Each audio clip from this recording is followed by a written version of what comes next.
Donc, voilà. Donc, aujourd'hui, ce qu'on fait, c'est produit scalaire et travail, donc page 178 à 180. Je vais essayer de vous expliquer d'où ça vient, comment ça fonctionne, la théorie derrière. Je vais faire un exemple de calcul de travail et après, on va faire vecteur dont l'origine n'est pas 0, 0. Donc, ça, c'est page 183 et 184. Mais je ne vais pas faire beaucoup d'exemples là-dessus. On les fera au prochain cours. Vous allez voir que c'est quand même très intéressant, ça aussi. Question par rapport à l'examen final. Donc, examen final, c'est surtout, oui, l'examen final est récapitulatif, mais ce que je vous conseille de faire, c'est d'attendre qu'on soit rendu dans la dernière section, c'est-à-dire le calendrier numéro 5. Donc là, on est dans le calendrier 4. Quand on va être dans le calendrier numéro 5, je vais vous produire des exercices de révision. Parce que la dernière partie du cours, je vous rappelle que c'est sur les nombres complexes. Donc, les nombres complexes et aussi voyons comment ça s'appelle déjà, les volumes, donc les calculs de volume. Donc, quand on va être rendu dans cette section-là, je vais vous donner des exercices de révision pour bien vous préparer à l'examen final parce que rappelez-vous que l'examen final est un vrai examen. Donc, ça ne sera pas un devoir à faire il va être en devoir à faire à la maison, mais vous allez avoir un temps limité, donc la journée de l'examen. Moi, j'avais prévu vous donner 4 heures pour le faire. C'est un examen que normalement, je donne 3 heures pour le faire. Normalement, vous avez 3, mais comme on est à distance, il va falloir le scanner, il va falloir me l'envoyer. Je devrais vous donner 4 heures, là, donc 1 heure de plus, autrement dit, pour pouvoir me l'envoyer par Mio. Combien en pourcentage? Pour tout ce qui est pourcentage, hein, je peux vous montrer. J'ai mis sur Omnivox la modification qu'il y a eu au plan de cours. Donc, je peux vous montrer ça. La modification est juste ici. Je vais l'ouvrir. Addenda au plan de cours. Donc, ça ne sera pas très long. Je vous le share. Je vous le share. Donc, toutes les modifications qui ont été faites au plan de cours sont sur Omnivox dans l'addenda au plan de cours. Donc, si jamais vous avez des interrogations par rapport au pourcentage, là, je ne sais pas si vous avez remarqué, mais vous, ce qui vous reste après l'examen 4 en devoir, donc de 20 là, il s'en vient, je suis en train de le composer, là, votre examen 4, de 20 le final est de 34. Donc, examen final de 4 heures qui va être pour 34 Vous allez avoir des exercices de révision, bien évidemment. Il va ressembler beaucoup à vos exercices de révision. Donc, je vous conseille fortement de bien travailler cette section-là, là, des exercices de révision. Ils ne sont pas encore prêts. Je suis en train de travailler là-dessus. Là. Mais dès que je vais Est-ce qu'il y a avoir ça, je vais beaucoup pas de vous les. questions? Il va y avoir beaucoup de questions par examen. L'examen final, c'est combien? C'est beaucoup ça? J'ai pas encore décidé, je ne suis pas rendu là. Mais habituellement, c'est un examen de 3 heures, donc un peu plus long que d'habitude, mais pas beaucoup plus long. Là. Je ne vais pas mettre des questions très, très compliquées. Habituellement, ce que je fais, c'est que je mets un peu de tout. Donc, je vais mettre probablement un Gauss à faire, là, une matrice. Je vais mettre des vecteurs, je vais mettre des figures avec des cornets de crème glacée. Je vais mettre donc des bissectrices, des tangentes. Je vais mettre des conversions d'unités. Je vais mettre des vérins. Je vais mettre un peu de tout ce qu'on a fait dans la session. Donc, mais rien de très difficile. Ce qu'on fait habituellement dans l'examen final, on touche à tout, mais c'est vraiment global. Il n'y a pas de piège. Oui, antigel aussi, Bader, oui. C'est ça, Ronald. Je ne vais pas vraiment vous donner les pires problèmes comme j'ai fait dans votre examen 3. Là. Examen 3 n'est pas une bonne représentation de l'examen final parce que l'examen 3, comme vous le faites à la maison, je me suis permis de le mettre un peu plus difficile que des questions d'examen. Donc, il est un petit peu plus difficile que les questions d'examen.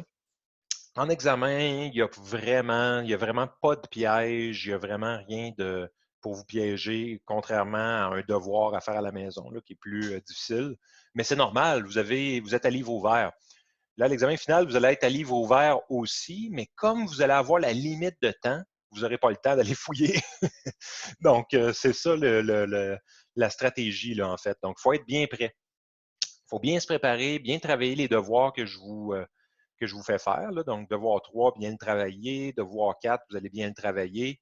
Donc, travaillez bien vos devoirs, puis normalement, ça devrait bien se passer. Si vous travaillez bien les exercices, vous travaillez bien les devoirs, habituellement, ça se passe assez bien là, au niveau de l'examen final parce que c'est clairement pas les questions les plus difficiles qu'on met dans cet examen-là, comme c'est récapitulatif de toute la session.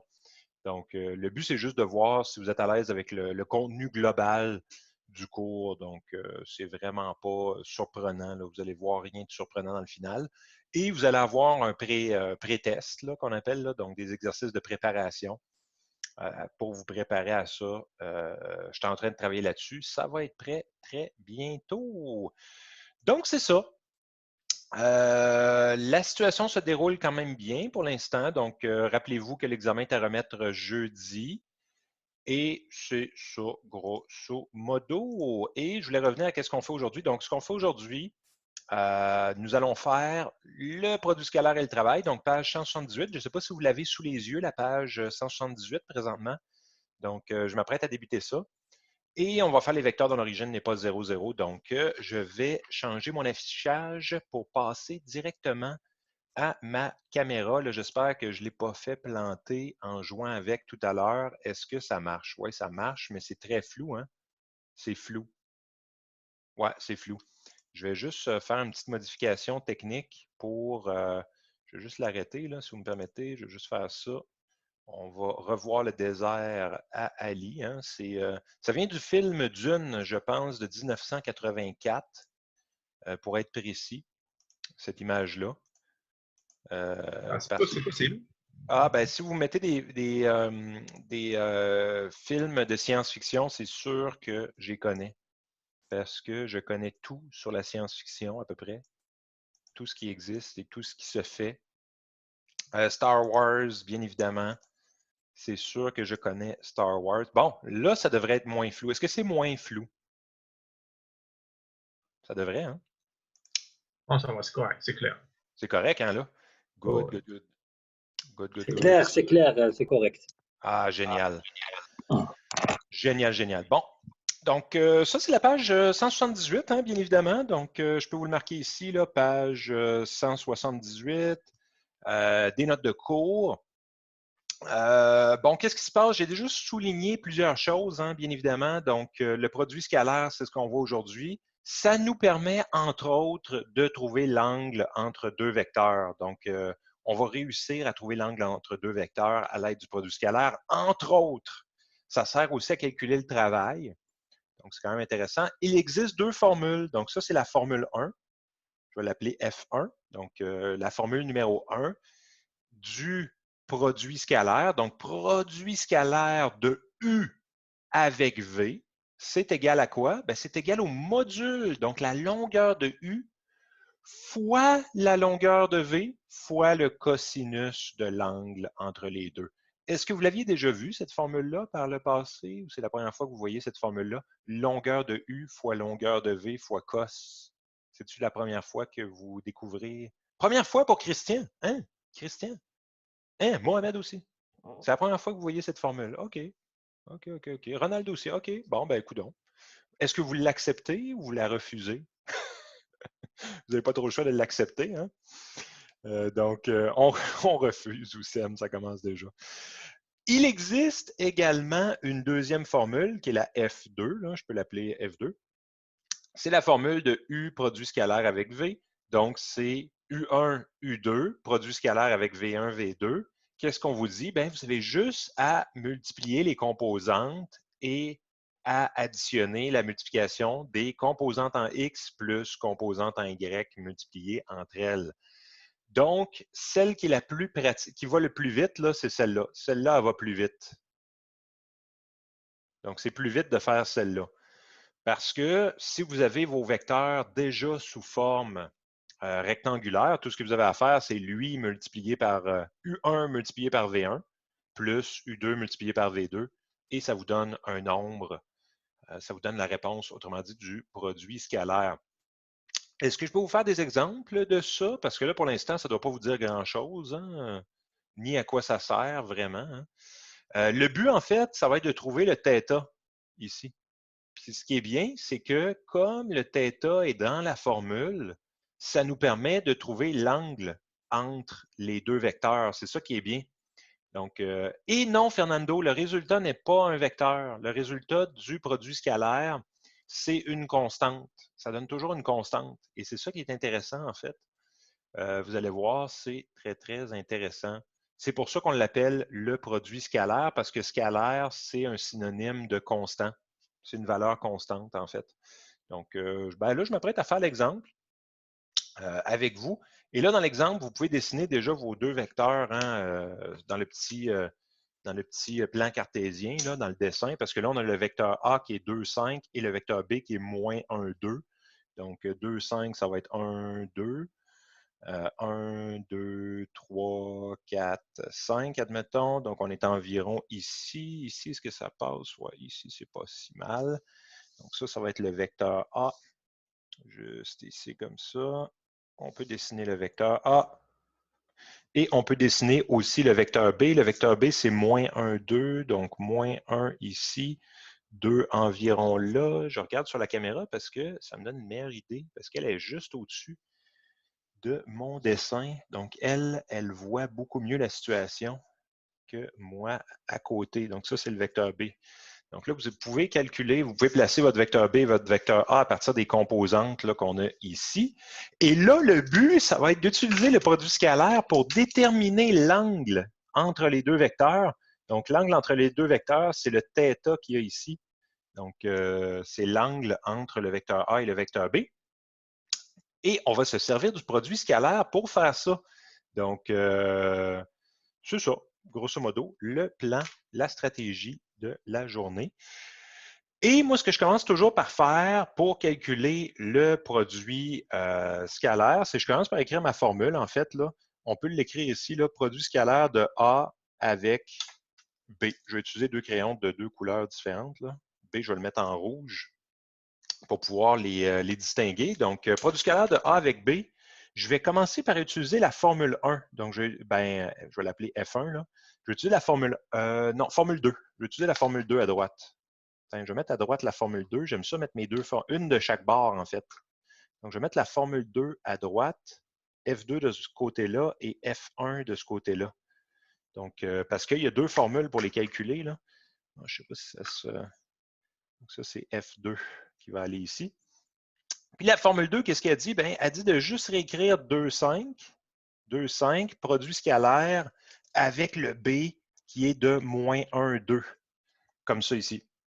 Donc, c'est juste de multiplier les composantes entre elles. La formule 1, elle, qu'est-ce qu'elle dit? Elle dit ça, elle dit longueur de A multiplié par longueur de B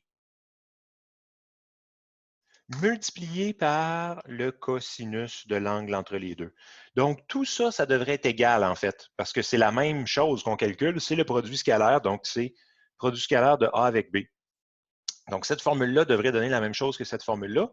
Pour calculer cette version-là, tout ce qu'il faut faire, c'est qu'il faut prendre la composante en X et la multiplier avec la composante en X plus la composante en Y multipliée avec la composante en Y. Donc, ce que j'ai fait 2 fois moins 1 et 5 fois 2. Je ne sais pas si vous voyez bien la chose là, que j'ai fait. J'ai tout simplement multiplié X avec X et Y avec Y et on additionne le résultat. Donc, ça va me faire moins 2 plus 10, ça va me faire 8 comme résultat. Donc, le résultat, c'est une constante. Ce n'est pas un vecteur, le résultat d'un produit scalaire. Donc, ça me donne 8, ce qui est très intéressant. Et qu'est-ce que je vais pouvoir faire avec ce 8-là? Bien, ce 8-là va me permettre de trouver l'angle θ. Donc, mais là, pour pouvoir trouver mon angle θ, je vais d'abord avoir besoin de la longueur de A et de la longueur de B. Mais ça se fait quand même assez bien parce que la longueur de A, on peut la retrouver. Tiens, je vais la faire ici, longueur de A. Longueur de A, c'est tout simplement un Pythagore. Hein? C'est tout simplement la racine carrée de 2 au carré plus 5 au carré. Donc, ça va faire racine carrée de 25 plus 4, 29. Racine carrée de 29. Et la longueur de B, ben, la longueur de B, vous pouvez la calculer aussi avec un Pythagore. Là. Ça va faire racine carrée de moins 1 au carré plus 2 au carré, ce qui va vous faire racine carrée de 4 plus 1, 5.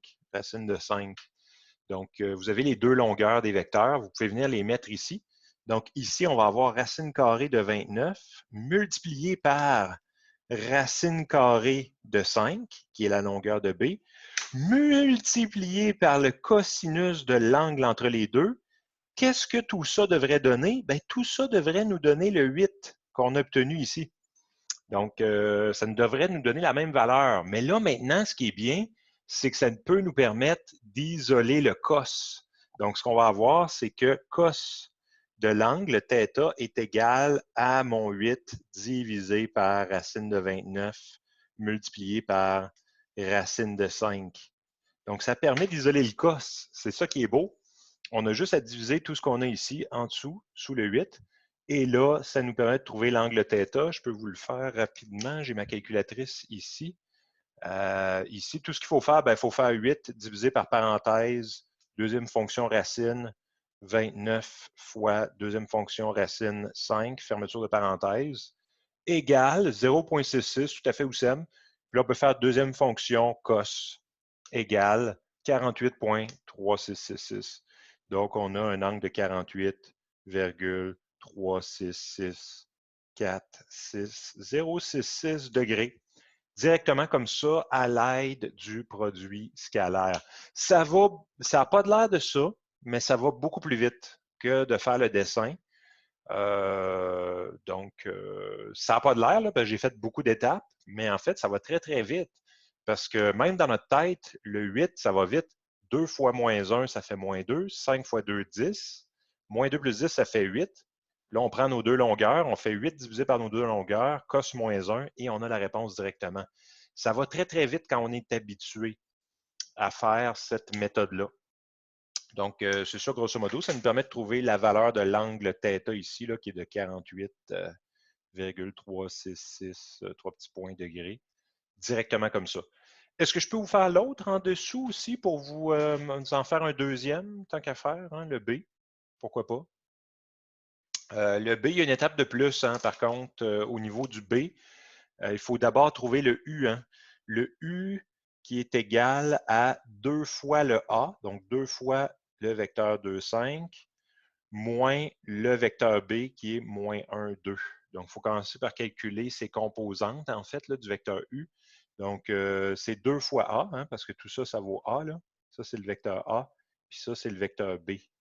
Donc, on peut distribuer notre 2 à l'intérieur, multiplier chacune de nos composantes. Donc, le vecteur U va être égal au vecteur 4, 10, moins le vecteur moins 1, 2.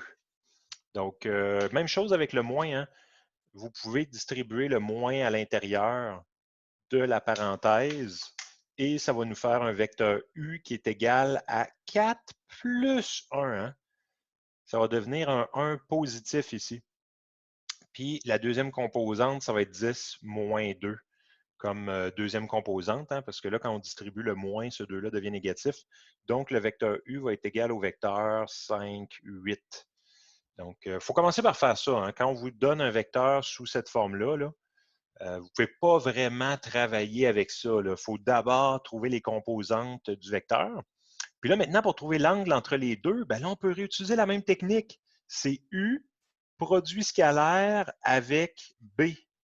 Directement comme ça. Ça va être égal à quoi?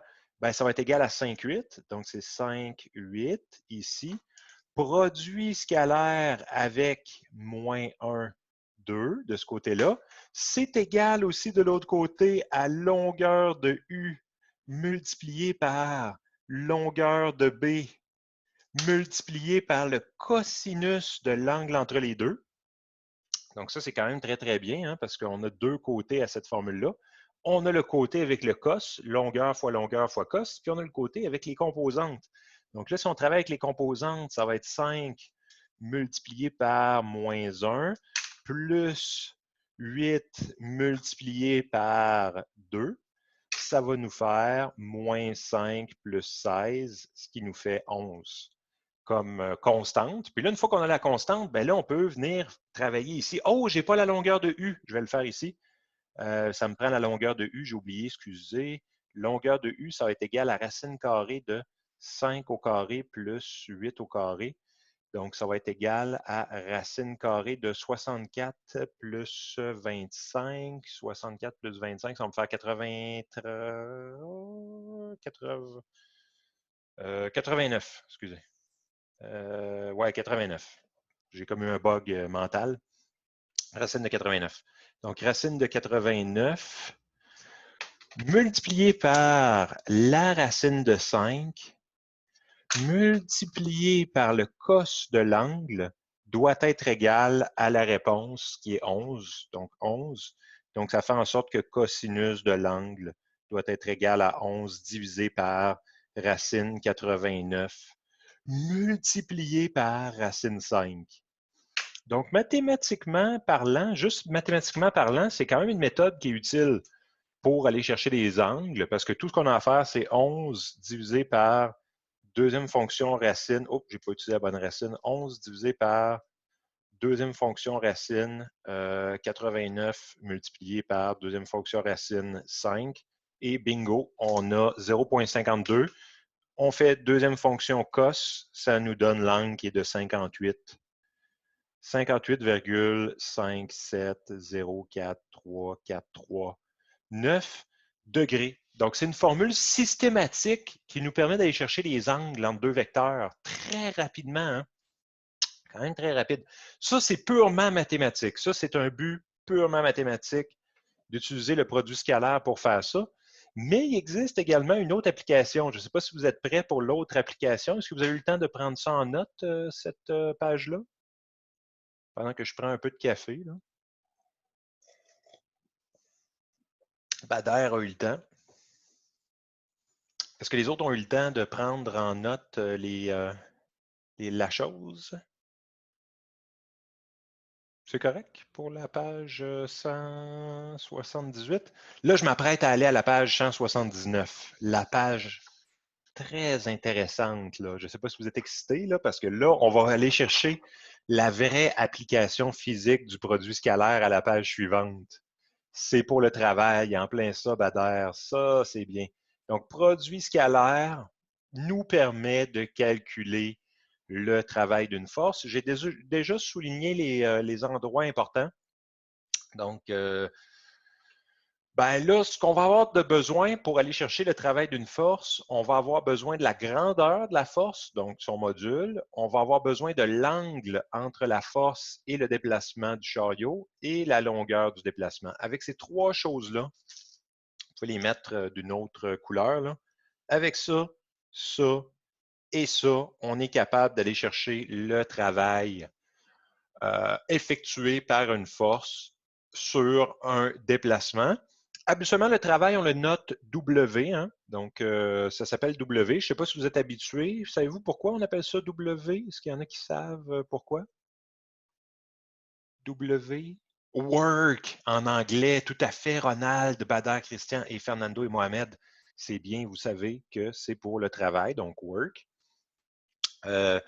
Autre chose intéressante, si jamais la situation est très simple, là, une situation plus simple, je dirais même très, très simple, dans laquelle l'angle entre la force et le déplacement est de 0, là, si les deux vont dans le même sens, ben, le travail, c'est juste la longueur de la force fois la longueur du déplacement. Puis comme habituellement, la force est en newton, ça va être des newtons multipliés par des mètres, ben, la réponse va être en newton-mètre, qui vous donne des joules quand on parle de travail. Donc, c'est des newtons fois mètre dans le système international. Là. Donc, c'est ça. Puis ça, c'est un cas vraiment spécial où l'angle est de 0 degré. Là. Quand l'angle est de 0 degré, donc que les deux sont dans la même direction, même angle, exactement, cos de 0 vaut 1. C'est pour ça, en fait. Donc, c'est seulement ce cas-là. Et il y a un cas très simple aussi, le cas où le déplacement est à 90 degrés avec la force. Dans ce cas-là, le travail est nul. Vous n'effectuez pas de travail.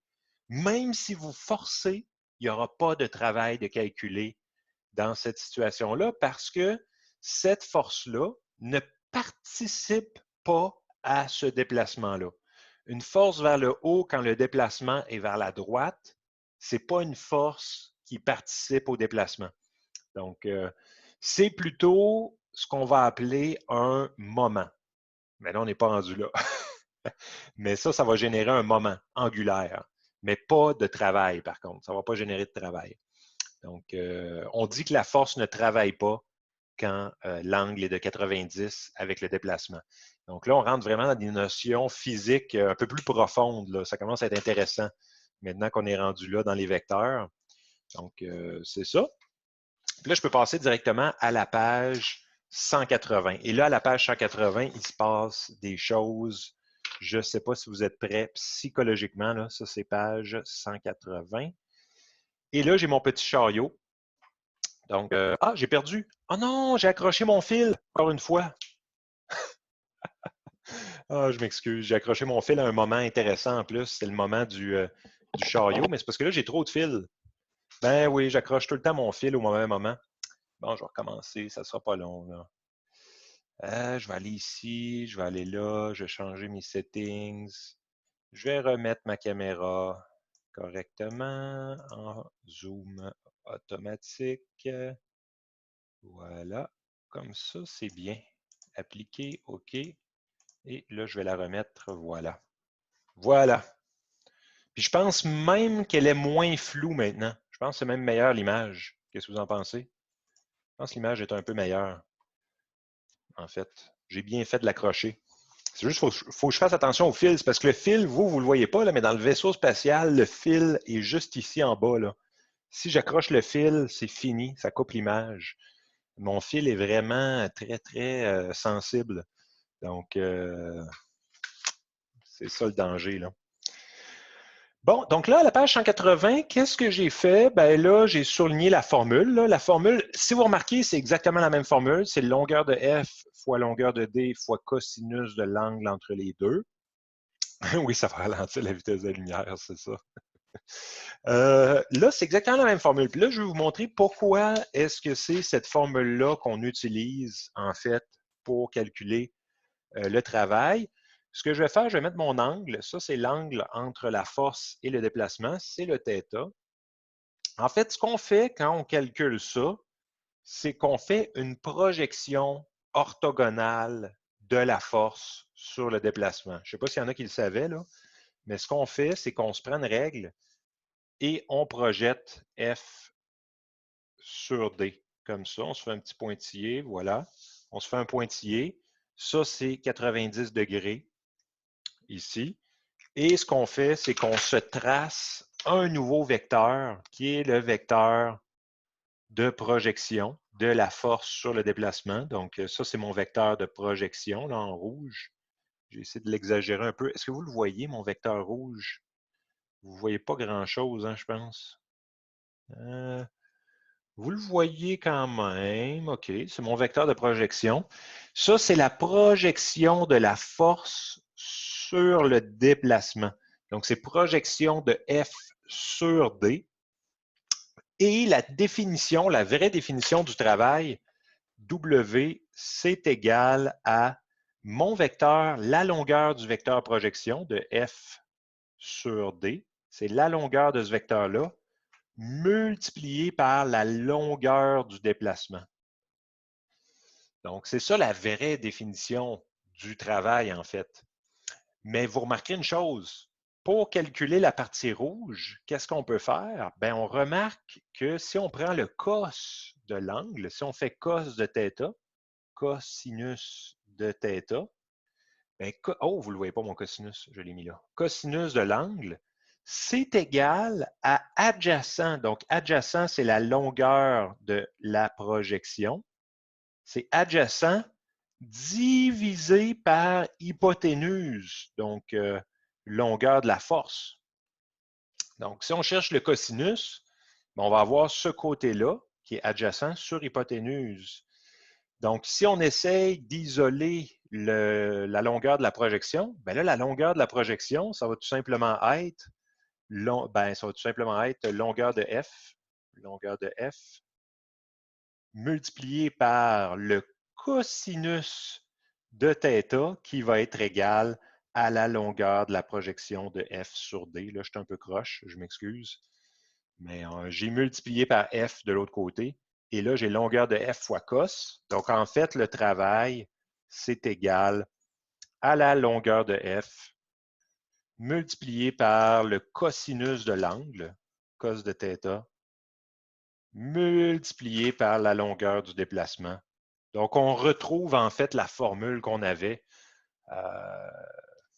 qu'on a ici, qu'on a en bas ici en vert. C'est juste qu'on a changé l'ordre des facteurs, mais ça ne change absolument rien. Puis pourquoi est-ce qu'on fait ça? Le but, en fait, c'est d'avoir ce que j'ai écrit ici en bas. Le travail, il faut toujours se poser la question, c'est combien de newtons sur combien de mètres? C'est ça un travail. Il faut voir ça comme une quantité de newtons sur une certaine distance. Donc, c'est pour mesurer si on fait un grand travail ou un petit travail. Si je dis 100 newtons sur 1 mètre, c'est moins que 100 newtons sur 2 mètres. Je ne sais pas si vous voyez la distinction, là. Mais ça permet de compter le nombre de newtons sur combien de mètres. C'est pour ça qu'on fait une multiplication. 100 newtons, je peux vous l'écrire ici, là. On voudrait, mettons, que 100 newtons sur, admettons, 1 mètre. Bon, mon sur n'est pas très beau, là, puis mon mètre non plus. Je ne sais pas ce qui se passe avec mon crayon. Là. Sur 1 mètre, bien ça, on voudrait que ça soit plus petit que 200 newtons sur 2 mètres. Bien, qu'est-ce qu'on fait? Ben, plutôt 100 newtons sur 2 mètres. On va mettre la même quantité. Bien là, qu'est-ce qu'on fait pour avoir une mesure? Bien, ce qu'on va faire, c'est qu'on va dire que le travail, ça va être égal à 100 newtons fois 1 mètre. On va multiplier le nombre de newtons fois le nombre de mètres. Même chose ici, on va dire travail, ça va être égal à 100 newtons fois 2 mètres. Donc, lui, ça va être égal à 200 newtons mètres, ce qui veut dire 200 joules. Puis lui, ici, ça va être 100 joules. Donc, on va plutôt travailler comme ça. Là. Donc, oui, on peut dire ça aussi à Zedine que 100 newton-mètres, c'est la même chose. Si on a 100 newtons pour 1 mètre, ça va être le même travail que 50 newtons pour 2 mètres. On peut dire ça aussi. Donc, si on a 50 newtons sur 2 mètres, ben ça va être égal à 100 newton-mètres, ce qui veut dire 100 joules. On a le même travail. Faire 50 newtons sur 2 mètres, on a le même travail que 100 newtons sur 1 mètre. Donc, c'est comme ça qu'il faut le voir, en fait, le travail. Il faut se demander, c'est combien de newtons sur combien de mètres? Et il faut se méfier parce que ce n'est pas les newtons nécessairement qu'on va vous donner. C'est les newtons utiles au déplacement. Ce n'est pas n'importe quel newton. Là. Je ne sais pas si vous avez remarqué, là, mais dans mon dessin, ce n'est pas le nombre de newtons de F. C'est le nombre de newtons de la projection. C'est lui qui nous intéresse. C'est la projection de F sur D. Donc, il faut faire très attention. Et ça peut nous donner des newtons négatifs. Ça peut nous donner des joules négatifs aussi dans cette situation-là, comme par exemple des forces de frottement. Des forces de frottement, dans nos calculs, ça va générer des joules négatives. Donc, si jamais on a une force qui pointe dans une direction opposée, là, ça va nous donner dans un sens opposé, là, tout à fait, à Zedine, ça va nous donner des joules négatifs. Mais ça, c'est des forces de frottement. Il y en a aussi en physique, des forces de frottement, donc il faut quand même se méfier. Donc là, ça explique un peu, je ne sais pas si ça va au niveau de la situation dans laquelle on est. Là.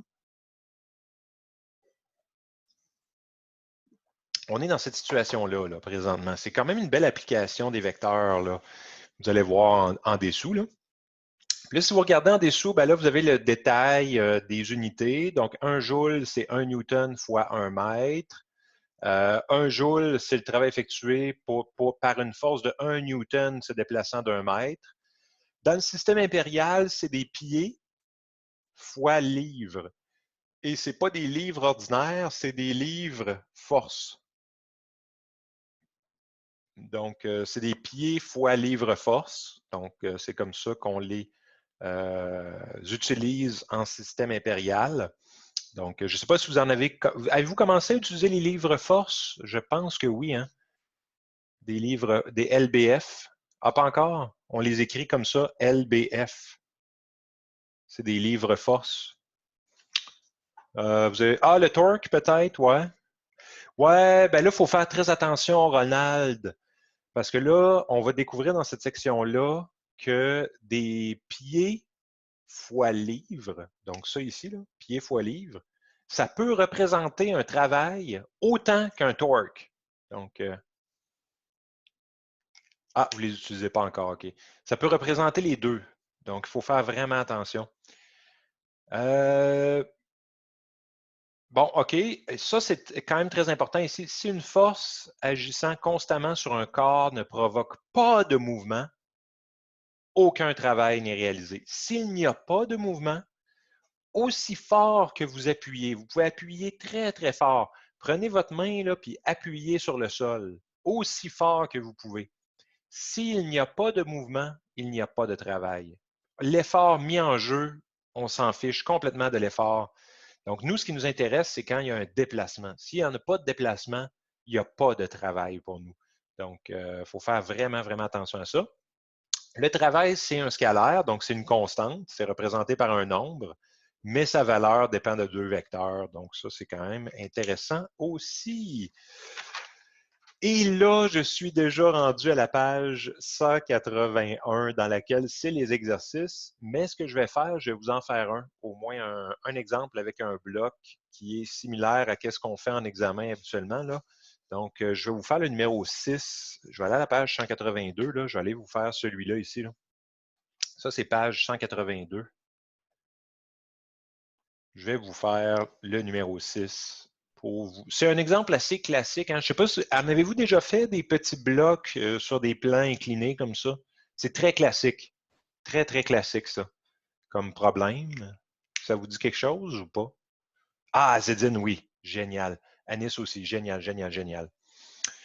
OK, fait que ça, c'est très, très classique. Là, on montre un bloc. Donc, vous avez un bloc ici. Vous avez un plan incliné avec un angle, une certaine hauteur de 6 mètres.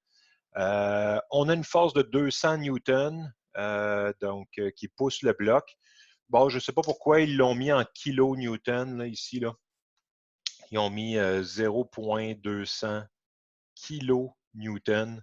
Je ne sais pas pourquoi, là, on aurait pu le garder en newton.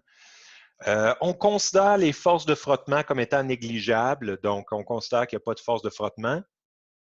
On demande de trouver le travail effectué pour monter le bloc tout en haut du plan incliné si la force appliquée est parallèle au plan incliné. Donc là, la force est directement parallèle. Donc la force F, on l'a ici, là. Cette force-là est complètement parallèle. Donc ça, je vais appeler ça F. C'est complètement parallèle au plan incliné. Donc le vecteur de déplacement va ressembler à ça. Donc ça va être le vecteur D. Donc, vous allez avoir deux vecteurs.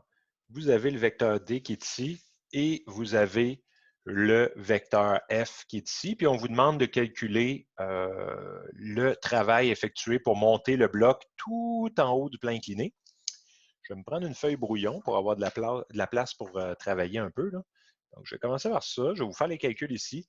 Donc, tout simplement, le travail qui est W, ça se calcule avec une formule. Donc, on peut utiliser la formule directement. W est égal à longueur de la force, donc amplitude, grandeur de la force, multiplié par grandeur du déplacement, multiplié par le cosinus de l'angle entre les deux. Donc, on utilise la formule. Est-ce qu'on a la longueur de la force? Donc, la grandeur de la force, est-ce qu'on l'a? Le F. Ben oui, on l'a, c'est 200 newtons. Donc, on a 200 newtons. Est-ce qu'on a le déplacement? Non, on ne l'a pas. Mais on peut le trouver. On peut le trouver parce qu'on a un triangle rectangle ici. Et nous, ce qu'on veut, c'est l'hypoténuse. Donc, on utilise quelle fonction?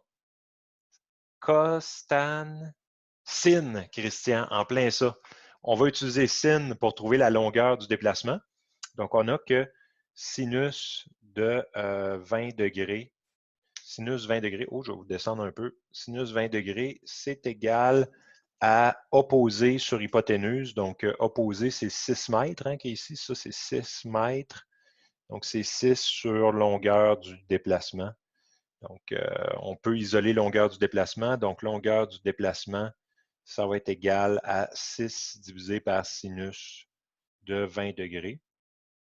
Donc, ça permet de calculer la longueur du déplacement qui va être égale à, ben là, je vais le faire ici, là. C'est tout simplement de faire 6 divisé par sinus de 20, divisé par sinus de 20. Ça me donne 17,54 environ. Ouais, en plein ça, Oussem. 17,54, 3 petits points. Je vais le stocker STO-A. Je vais le stocker en A, STO-A.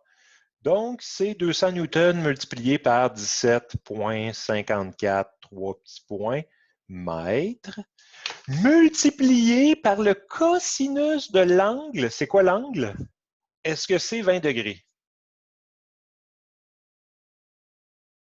C'est 0. Exactement, c'est 0 degré.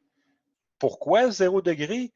Ben, F et D ont le même sens et même direction. Si vous regardez le dessin, là, c'est même sens et même direction. C'est 0 degré. Il n'y a pas de. Ils sont complètement parallèles. Les deux sont parallèles. Donc, c'est 0 degré tout simplement. Donc, on peut juste multiplier les deux nombres. Donc, on fait 17,54 multiplié par 200. Puis, juste pour vous prouver, je vais faire fois cos de 0, juste pour vous montrer que ça fait 3508,56. Donc, c'est ce que je vais marquer ici. 3508,56, 3 petits points. C'est des newtons fois mètre. Donc, on peut dire que c'est 3508,56, 3 petits points, joules de travail effectué que je vais stocker en STO en B. Je vais le stocker dans ma mémoire B parce que je vais en avoir de besoin pour les prochaines questions. Donc, ça, c'était pour le A. Est-ce que ça va pour l'instant pour le A? Est-ce que vous êtes stressé, choqué, dans le doute, ou ça va? Peut-être que vous êtes dans le doute. Ça va pour l'instant? OK, ça va, OK. Bon, maintenant, on veut l'intensité de la force horizontale effectuant le même travail. Donc là, on veut utiliser une force horizontale pour le bloc. Donc là, c'est très différent. Je vais utiliser un crayon vert pour pouvoir le faire. Donc, je vais prendre un crayon vert, je vais vous dessiner ma force horizontale. Donc, ma force horizontale, je vais la mettre ici, juste pour vous aider à voir un peu mieux. Et ici. Donc là, je vais utiliser une force horizontale pour tirer le bloc. Là, vous allez me dire, ouais, ta force passe au travers, c'est pas grave. C'est une force théorique, là. Je vais l'appeler F2. Je vais l'appeler la force numéro 2. Pour tirer mon bloc horizontalement, là, ça ne veut pas dire que je tire à travers du plan incliné. Là. Ça veut juste dire que j'utilise une force. Et la force F2 devrait être plus grande ou plus petite que 200 newtons? Plus grand ou plus petit que 200? La nouvelle force. Ah, j'aime ça voir. Plus petit, plus grand. OK, OK. Plus petit, OK, OK. Ah. Je vais juste vous dire quelque chose. Quand on pousse parallèle au plan incliné, vous allez sûrement être d'accord avec moi que c'est la façon la plus efficace de pousser le bloc, de pousser de façon parallèle. Donc, F, ça devrait être le plus petit possible. Le F d'origine, 200, c'est le plus petit. Si on veut pousser avec quelque chose ou tirer avec quelque chose qui n'est pas parallèle, ça va prendre plus de force parce que c'est moins efficace. C'est moins efficace si on n'est pas parallèle. Donc, il y a comme des pertes, autrement dit. Donc, c'est ce qu'on va calculer. Donc, on va calculer l'intensité de la force. Donc, ce qu'on va faire, c'est qu'on va faire en B. Bien là, en B, on va dire que c'est le même travail. Parce que le but, c'est d'emmener le bloc en haut du plan incliné. Donc, on va avoir le même travail. de 3508,56, 3 petits points joules. Sauf que là, maintenant, notre W, il va être égal à la force numéro 2. Donc là, c'est l'intensité de la force numéro 2, multiplié par est-ce que le déplacement a changé? Est-ce qu'on change le déplacement si on tire avec une autre force? Je vais vous montrer le dessin. Là. Ben non, c'est le même déplacement. Là. On ne va pas passer au travers du plan incliné. Là. En tirant comme ça, on va quand même monter le long du plan incliné. Donc, ça va être la même force, ça va être le même déplacement. Donc, multiplié par la longueur du déplacement qu'on avait. Oh, est-ce que ça va être le même angle? Multiplié par cos de θ. Ah non, exactement. Exactement, Fernando, Bader, Anis, exactement. Ça ne sera pas le même angle. Là, c'est quoi l'angle entre vert et rouge? Ben là, on regarde. L'angle entre vert et rouge, ben, c'est cet angle-là. Cet angle-là, c'est un angle de combien? 20 degrés, tout à fait. Donc, on va avoir un angle de 20 degrés ici, entre la force et le déplacement. Donc là, il faut se méfier. Maintenant, on va avoir longueur de F2. Donc, ça, c'est longueur de F2, multiplié par déplacement. Ben là, déplacement, lui, c'est encore 17,54, 3 petits points mètres. Ça n'a pas changé. Multiplié maintenant par le cosinus de 20 degrés. Donc là, on est avec le cosinus de 20 degrés. Et le travail, ben, c'est le même travail. C'est 3508,56, 3 petits points. Lui, il n'a pas changé. C'est exactement le même travail. Et là, tout ce qu'il nous reste à faire, c'est à isoler le F2 pour aller chercher son intensité. Donc, on va faire 3508,56, 3 petits points. Et là, vous allez voir que lui, le 3508,56, c'est des newtons fois mètre, hein, qu'on va diviser par 1,7,54, 3 petits points, mètre, multiplié par cos de 20 degrés. Et tout ça devrait nous donner l'intensité de la force numéro 2 nécessaire pour monter le bloc en haut du plan incliné. Ah, je me sens comme un prof de physique, là. Est-ce que ça paraît?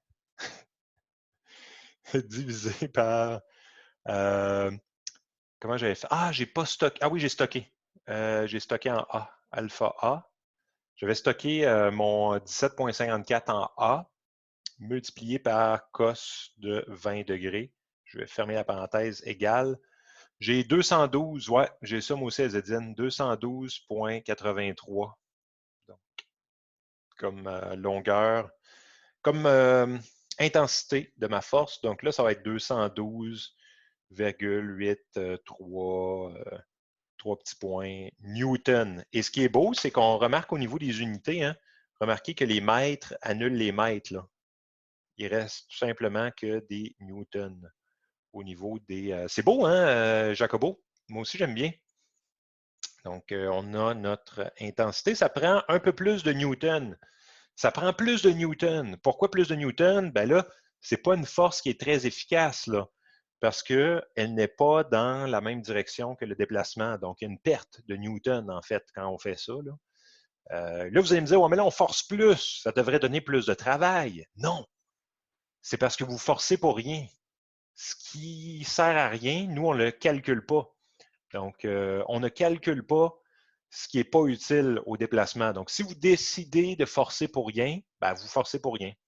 Ah, laisse-moi une petite seconde, je vais allumer ma lumière. Ah, j'ai déjà ma lumière. Ah, c'est parce que dehors, il fait pas clair. OK. J'ai l'impression que j'avais perdu de la lumière, mais là, c'est parce que là, vous ne le voyez pas, mais dehors de mon vaisseau spatial, il s'est mis à pleuvoir. Là.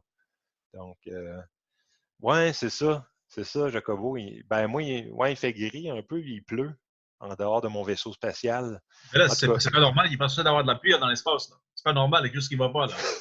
Une météo dehors, ah, mais là, je suis rendu dans une autre galaxie, là, ça se peut, là. c'est probablement une comète là, qui est en train de fondre avec un soleil, là, le rayon soleil, Ouais, là. Oui, C'est probablement ça. Ouais. ouais, c'était peut-être plus de météores, là. Peut-être que c'est ça. Peut-être que c'est ça. Une pluie de météores.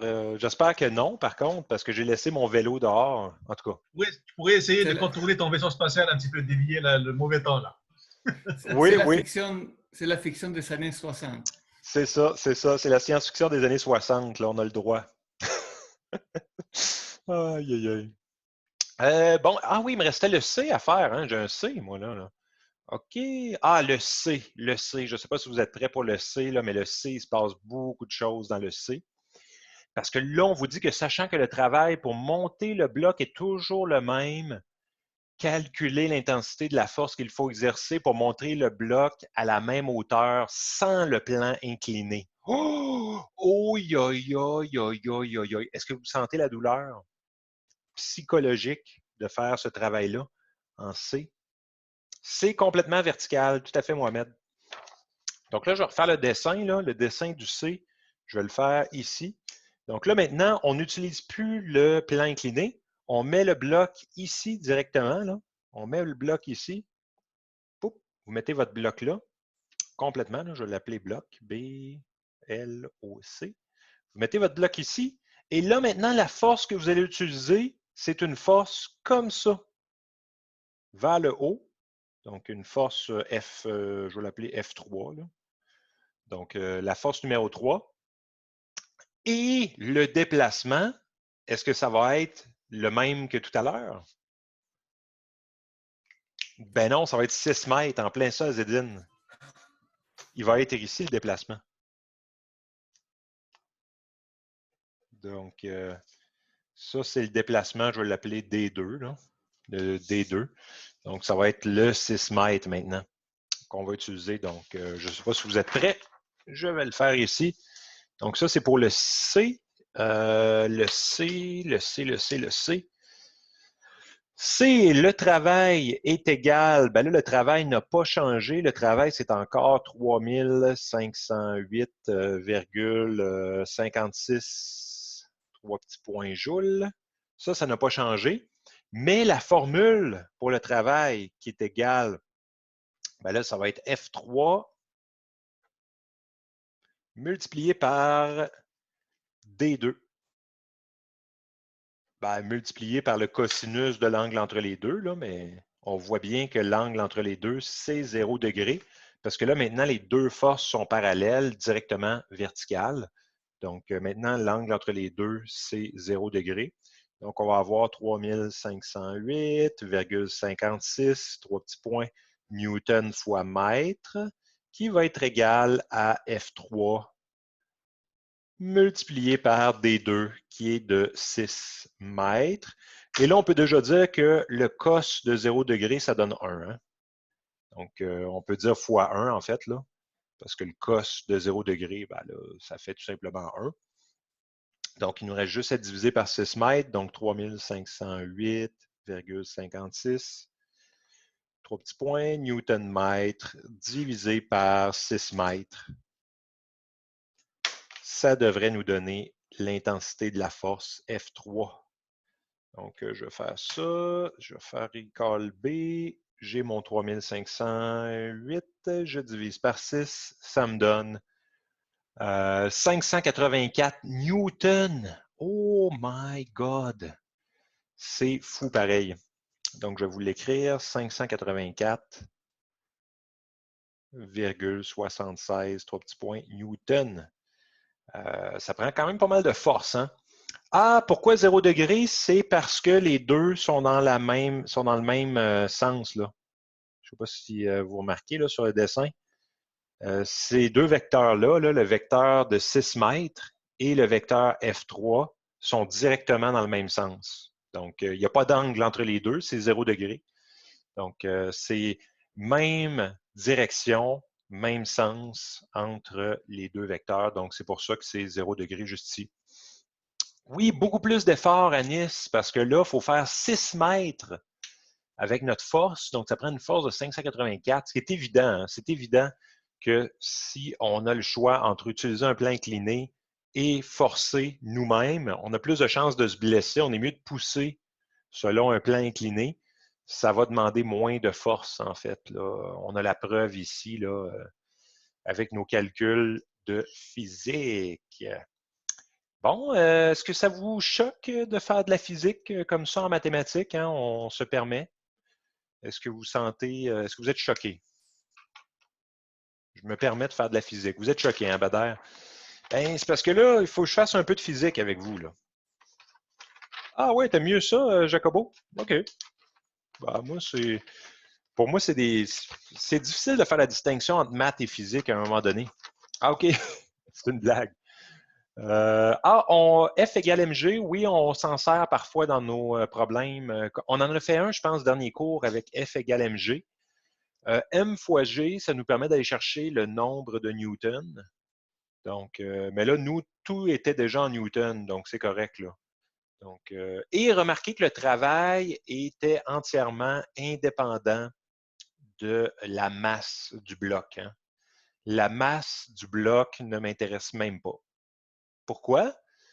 Parce que j'ai déjà la quantité de Newton nécessaire pour déplacer le bloc. Donc, je le sais déjà, là. Donc, je n'ai pas besoin. À la force, OK, oui. Ah non, moi, je ne veux pas... C'est ça. C'est ça, c'est ça. Non, non, non, non, non. Je ne m'embarque pas là-dedans. Je ne m'embarque pas dans le salaire des travailleurs. Aïe, aïe, aïe. Ah, déjà, nous, qu'il faut qu'on entre en négociation pendant la crise du COVID, là. J'ai pas hâte de voir ça. Donc, c'est ça, grosso modo. Là, je ne sais même pas il est quelle heure présentement. Est-ce qu'il est l'heure de vous donner une pause ou pas? Quelle heure est-il? Il est 5 heures. OK, ben, j'ai le temps de faire mon autre exemple. Est-ce que vous me permettez de faire l'autre? Parce que là, il me reste juste 2 pages, en fait. Je pense que je vais pouvoir finir tôt, vu qu'il ne me reste pas grand-chose. J'en fais pas d'autres, hein? J'en fais pas d'autres. Là, je vais vous laisser essayer le 7 par vous-même, là. Mais le 7, c'est à peu près le même principe. Le 8 aussi, c'est à peu près le même principe. Donc, je vais vous laisser les essayer par vous-même d'ici prochain cours. Puis, prochain cours, peut-être que je ferai le 7 ou le 8 ou je ferai les deux. Là, je ne sais pas encore. Là. Je verrai.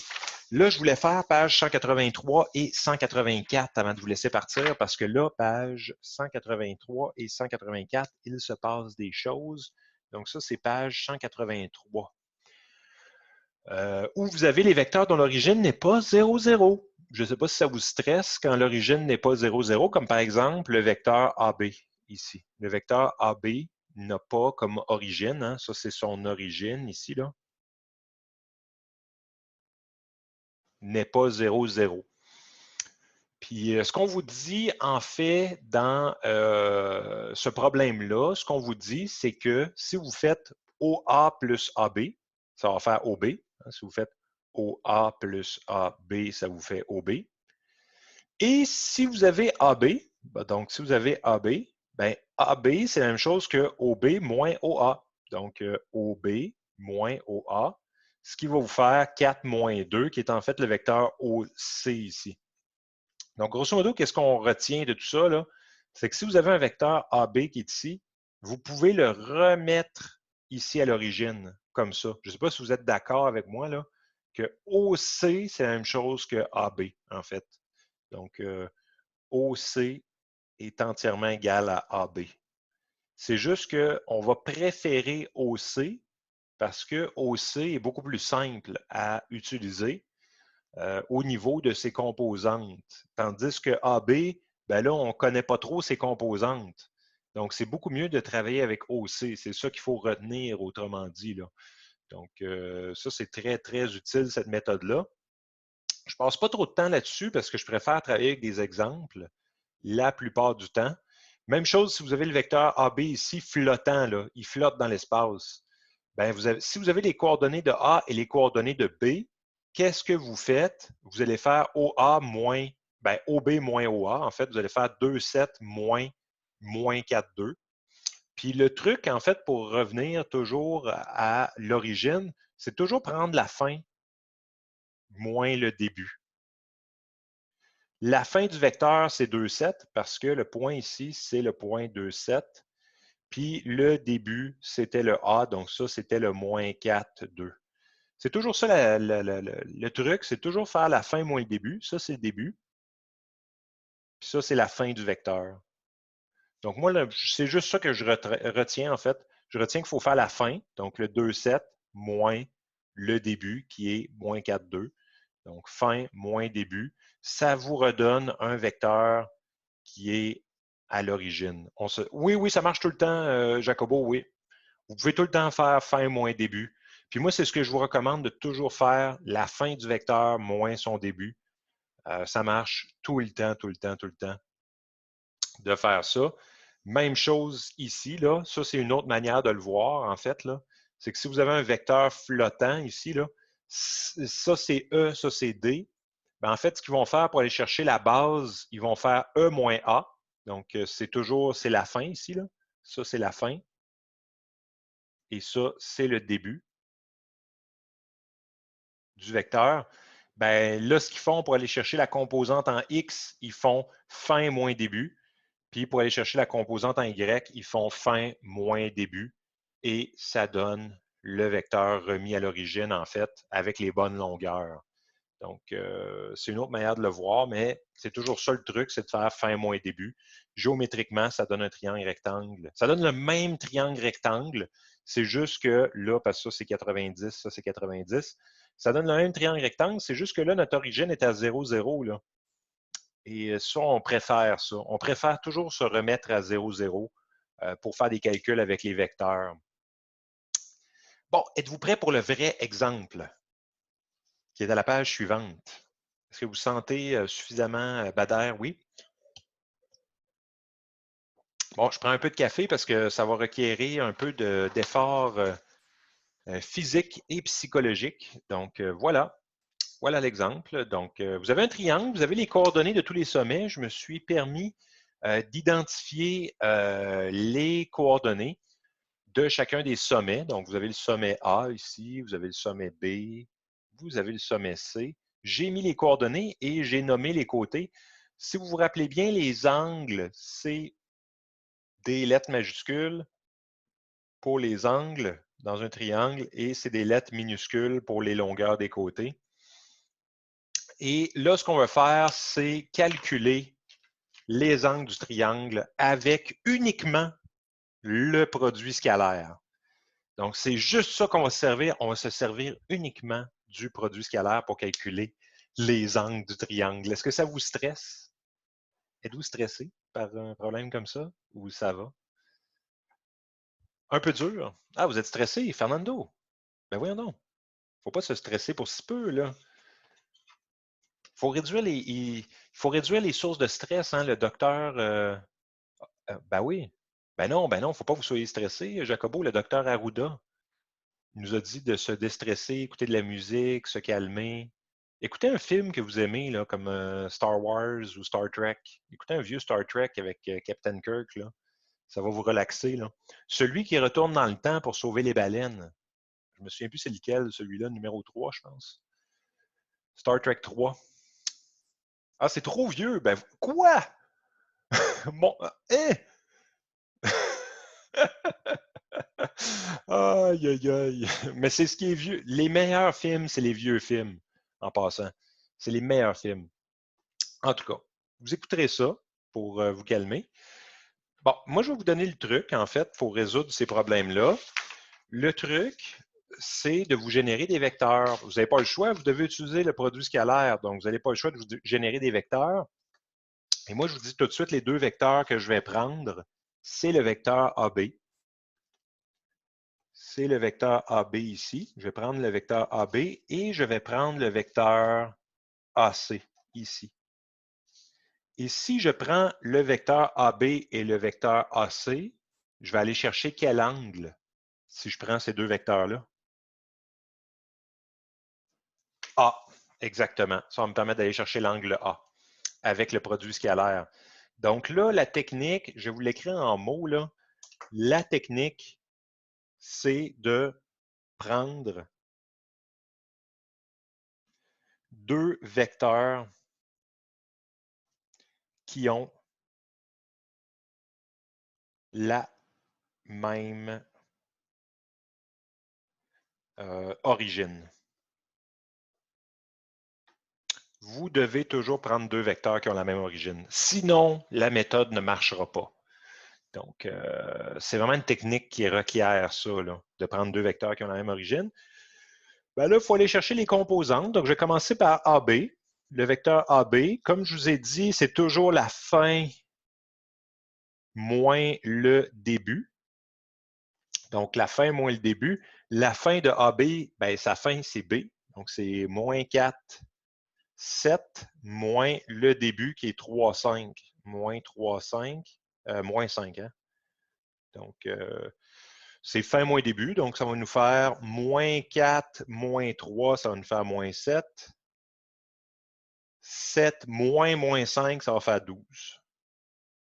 Bon, mon 12, j'ai manqué mon 12. Je m'excuse d'avoir manqué mon 12. Voilà.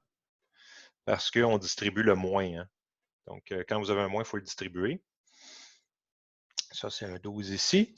Après ça, je vais aller chercher mon AC.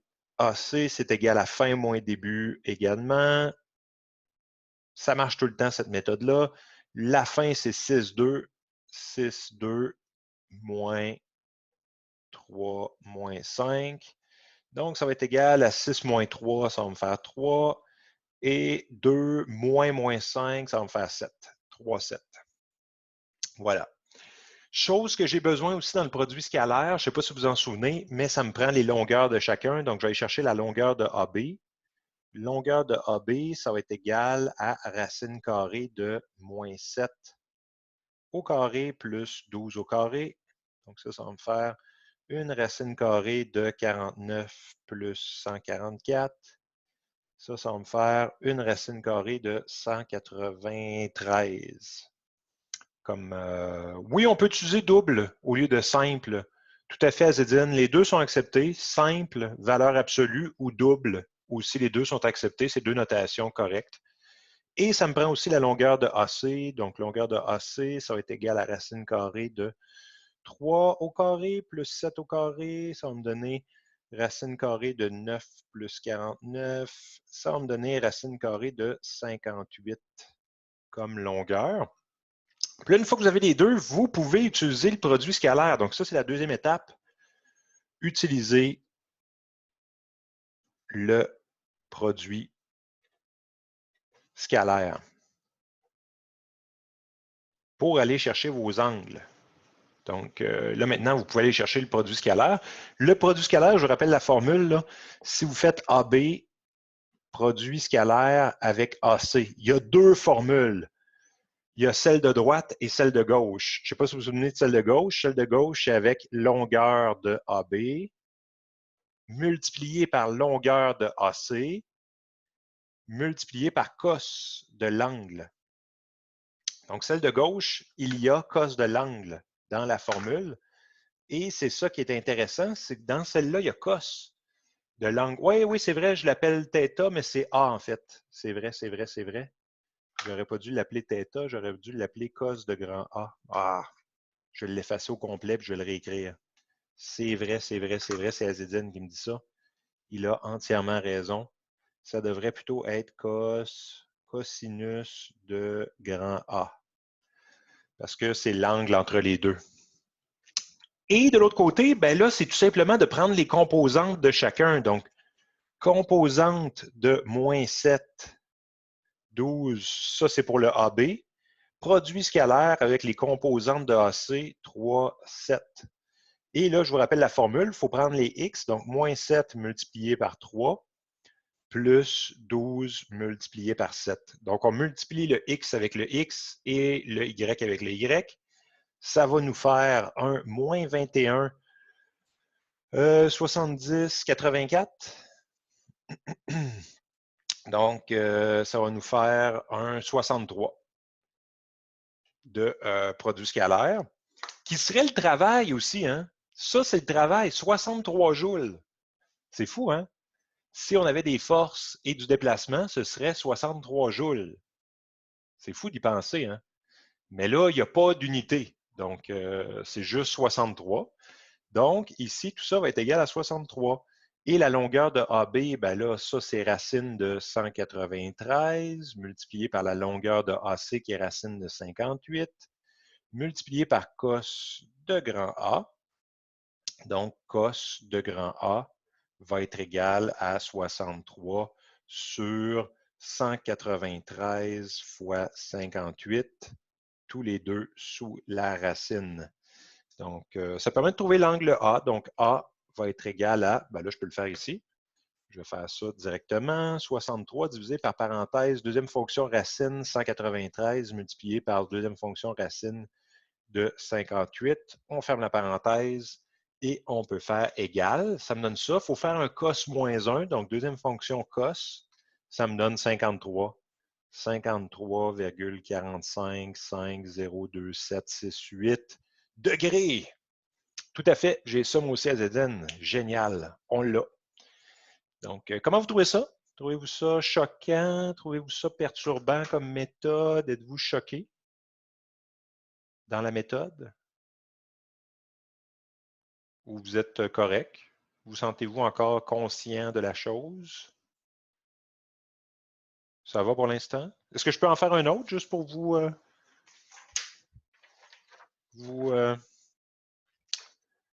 Bon, je vais en faire un autre juste pour être sûr que tous les gens sont corrects.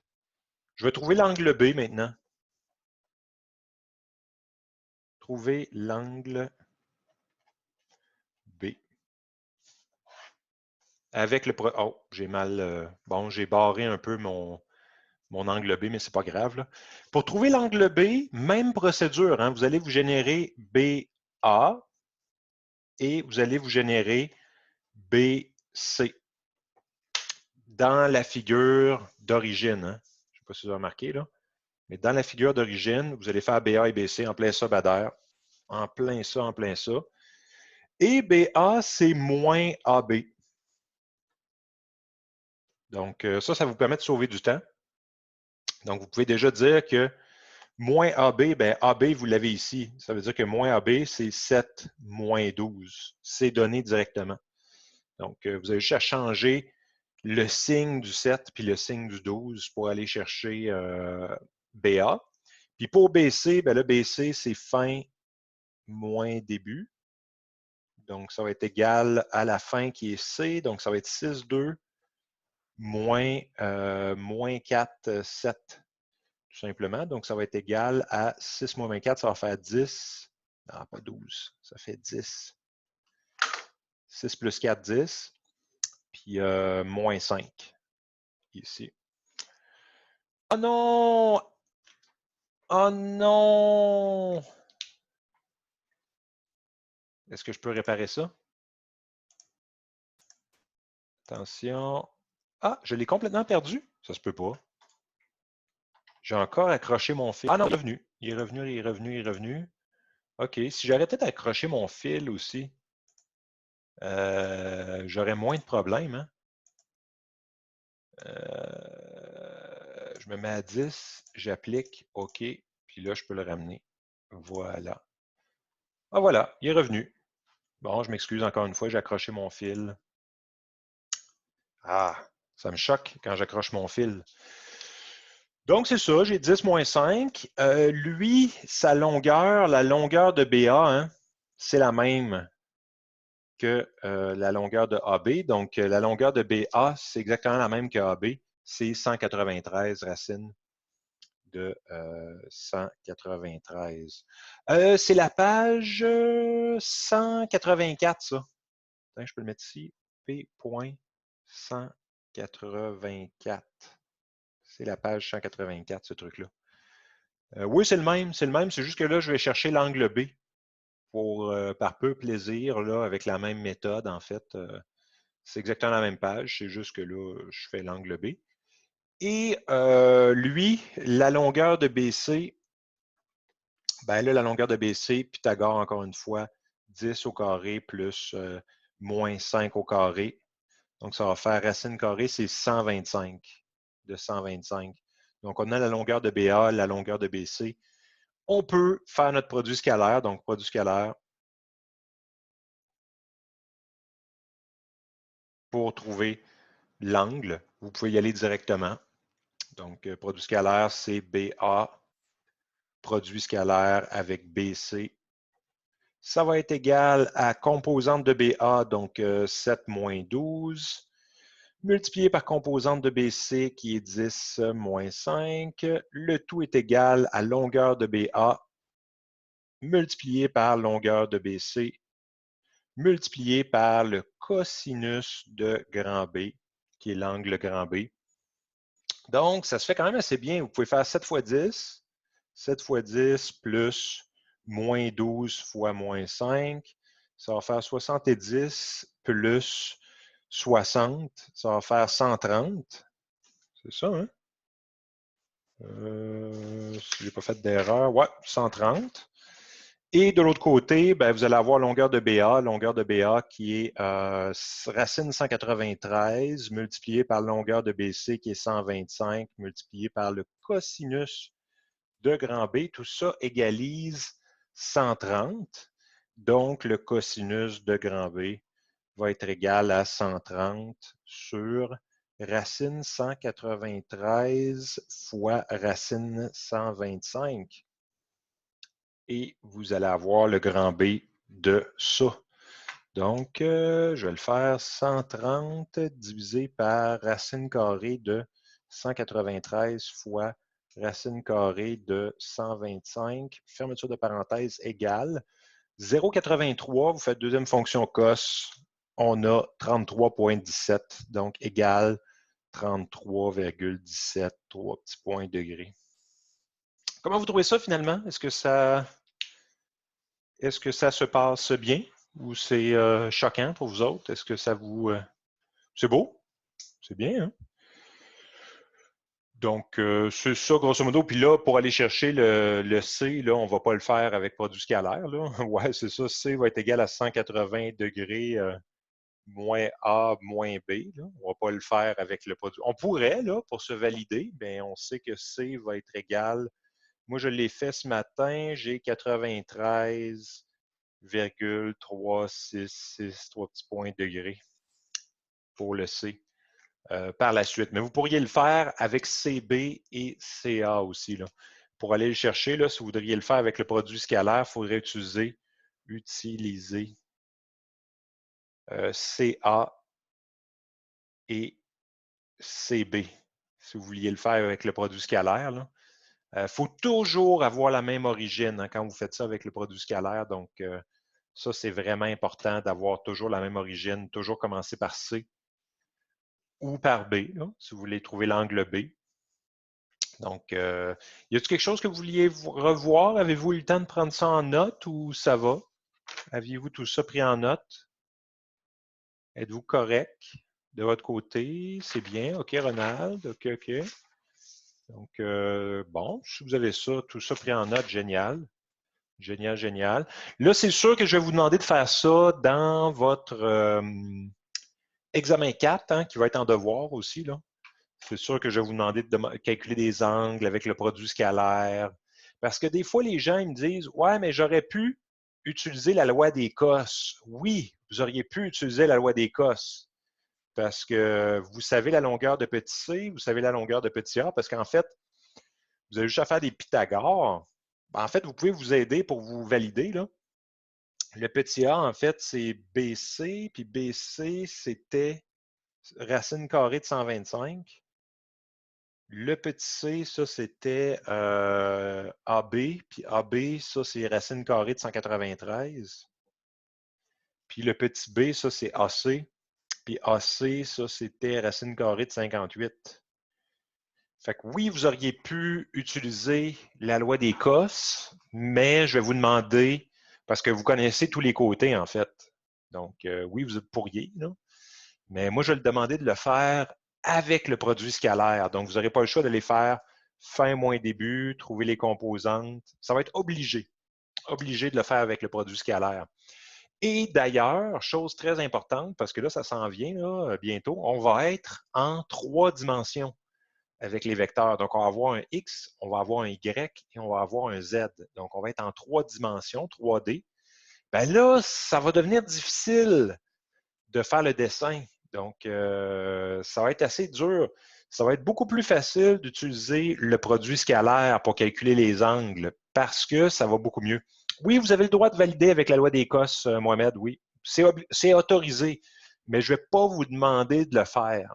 Mais c'est autorisé pour vous, là. Vous pouvez vous valider. Puis là, c'est ça, quand vous allez être en 3D, ça devient difficile d'aller chercher les angles en 3D. Donc, c'est beaucoup mieux de passer par le produit scalaire pour pouvoir faire ça. Ça simplifie beaucoup les choses, je trouve. Donc, c'est ça. Bon, j'ai arrêté mon partage. Est-ce que j'ai fait tout ce que je voulais faire aujourd'hui? Ben oui, j'ai fait produit scalaire et travail, donc ça, c'est fait. Ici, j'ai fait également un exemple de calcul de travail et j'ai fait les vecteurs dont l'origine n'était pas 0, 0. Donc, il me reste juste à vous demander si vous avez encore des questions pour moi. Je ne sais pas si vous avez encore des questions par rapport à ce qu'on vient de faire, par rapport à la vie en général. En coordonnées polaires, est-ce que c'est la même chose? Là, en coordonnées polaires, en fait, qu'est-ce qu'on va utiliser? On va utiliser la version avec COS. Donc, je peux remontrer là, mon écran.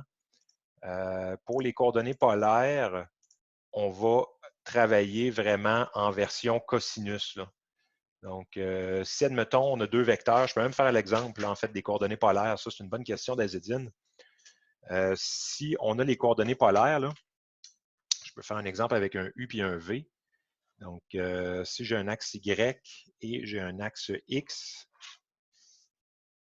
puis j'ai un vecteur U, admettons, qui est comme ça, vecteur U de longueur 5 et d'angle 20 degrés, admettons. Et j'ai un vecteur, tiens, je vais le mettre ici. Je vais mettre ici mon vecteur.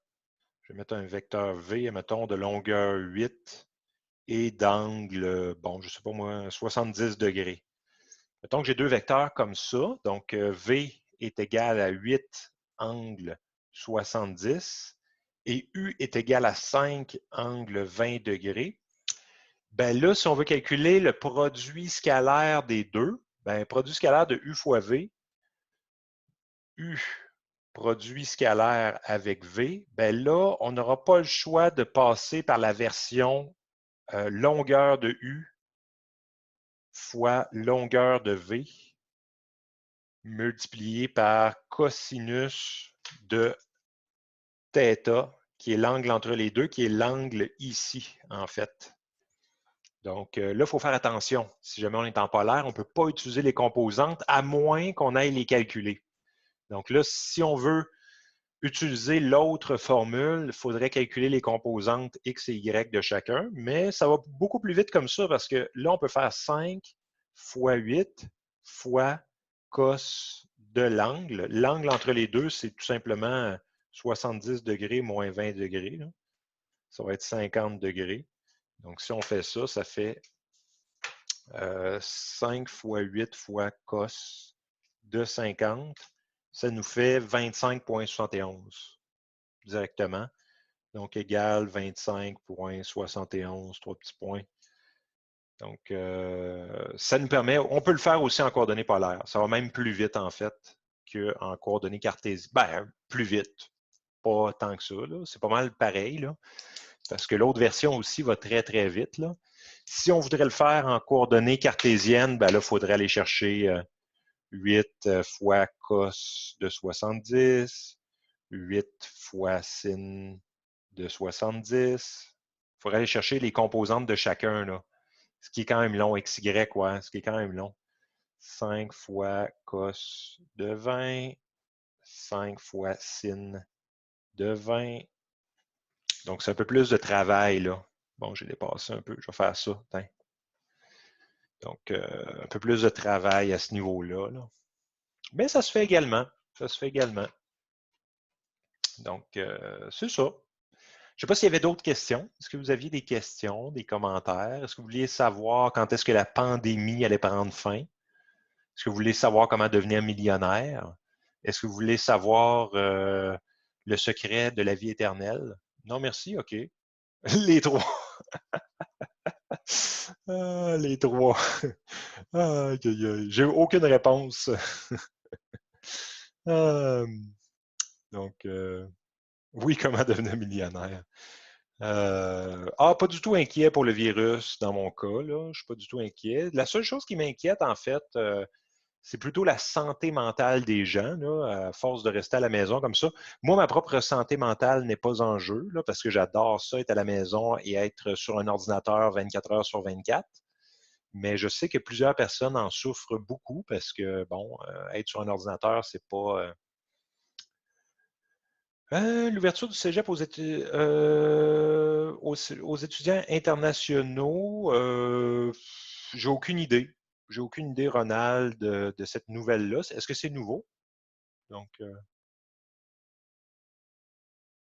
est-ce que c'est nouveau, ça, l'ouverture au... Ah, OK. Ben, tant mieux s'il y a une ouverture à ce niveau-là. Ah, au niveau de la cloche, ben, au niveau de la cloche, en fait, il faut savoir que on suit. Ben, le problème, en fait, de la cloche, là, c'est que non, non, je pense pas à Zedine, non. Je pense que nous, en fait, au niveau de l'école, on va être les derniers à revenir en classe parce que nous, tout peut être fait à distance. Donc, le déconfinement va se faire au fur et à mesure. Je pense que ça va être les petits, les très petits, là, primaires, secondaires, qui vont retourner à l'école en premier. Nous, on va être les derniers. On va être les derniers à retourner à l'école, selon moi. Parce qu'on peut tout faire à distance, en fait. Donc, ça va être... Puis bon, là, attendez-vous à être confiné longtemps, hein, même si on arrive au sommet de la cloche, là, parce que là, la bonne vieille gaussienne, là, même si on a atteint ce point-là, là, ça ne change rien. Il va falloir rester confiné parce qu'il n'y a même pas 1% des gens qui ont eu le virus. Donc, ben oui, c'est ça. Vous autres, en plus, vous êtes motivés à réussir.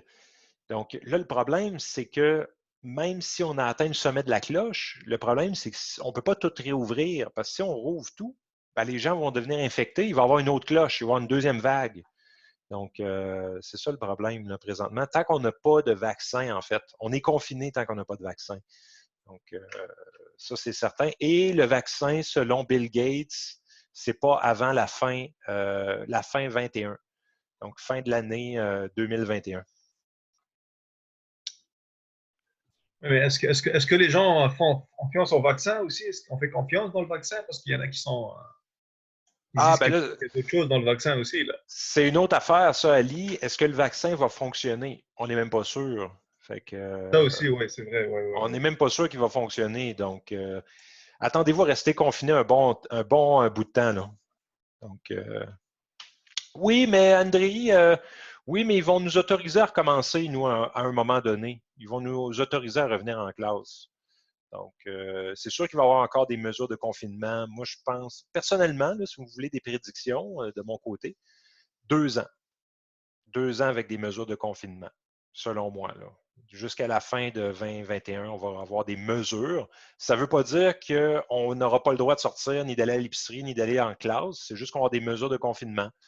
Pas le droit d'aller voir des films au cinéma, pas le droit, un nombre limité de gens dans les autobus, un nombre limité de gens un peu partout, là, dans les salles de classe et tout ça. Donc, euh, Donc, ça va être ça, malheureusement. Je pense que ça va être un bon 2 ans, personnellement, mais pour la saison 2, il y a beaucoup de pratiques. Aïe, aïe, aïe. Donc, c'est ça. Habituez-vous parce que ça va être pour un bout de temps encore, là. Ben, le travail, en fait, les gens vont retourner au travail. C'est juste qu'ils vont avoir des mesures de confinement au travail. C'est tout. C'est juste que c'est le 2 mètres devra être respecté. Donc, on va retourner au travail, mais c'est juste qu'on n'aura pas le droit de travailler trop proche. Nous, on va retourner en classe. C'est juste que moi, je vais vous asseoir tout un chacun à 2 mètres de distance. C'est tout. Avec des masques, tout à fait. On va retourner en classe avec des masques. Vous allez retourner travailler sur les appareils, mais vous allez devoir être à 2 mètres de distance les uns des autres. C'est tout. Ils vont vous envoyer en... Ah, mais c'est comme ça. C'est comme ça, malheureusement. Comme des extraterrestres, tout à fait, Badaï. Donc, c'est ça, grosso modo. Bon, je ne sais pas si vous aviez d'autres questions. Donc, habituez-vous hein, au distanciement social. C'est encore pour un bout de temps, selon moi. Là. C'est mon idée. Peut-être que j'ai tort. Si j'ai tort, tant mieux. Hein, on va retourner en classe plus rapidement. Donc, restez en sécurité, hein, bien évidemment. La chose qu'on ne souhaite pas, c'est de contaminer quelqu'un et qu'il en meure. C'est ça la pire chose pour moi, c'est ma pire peur. Là, ma pire crainte, c'est de contaminer quelqu'un et qu'il en meure, là, évidemment. Là, ça me ferait de la peine. Donc, restez en sécurité, faites attention. Et nous, on se voit jeudi. Rappelez-vous que jeudi, hein, c'est la date limite. C'est la date limite pour la remise du devoir. Donc, rappelez-vous que c'est pour jeudi. Envoyez-moi ça par Mio. Donc, à minuit à Zedine. Là, donc, ça donne rien, ça, Jacobo, parce que les gens pensent que parce qu'ils l'ont attrapé une fois, ils vont être immunisés, mais le virus peut muter. Donc, c'est un peu, on ne le sait pas encore, en fait, comment être immunisé. Donc, si le virus mute, il y a plusieurs souches, en plein ça, Zedine, s'il y a plusieurs souches, ça ne donne rien de le pogner. Tu peux le repogner encore. Donc, c'est ça l'affaire. On ne sait même pas si quelqu'un qui l'a eu et qui est guéri est immunisé. Donc, malheureusement, ça va requérir plusieurs mois, plusieurs années d'études, en fait. Donc, en fait, le problème, c'est que les coronavirus, on les connaît très bien. Hein. Depuis des années, on les connaît. Le SRAS en était un. Le problème, c'est qu'ils ont coupé le financement dans la recherche fondamentale contre ces virus-là. Si on avait pu faire plus de recherches, on aurait eu plus d'informations, mais là, pour l'instant, il va falloir attendre que la recherche se rende là, en fait. Donc,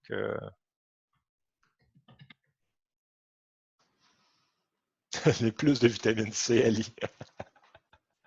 Ben oui.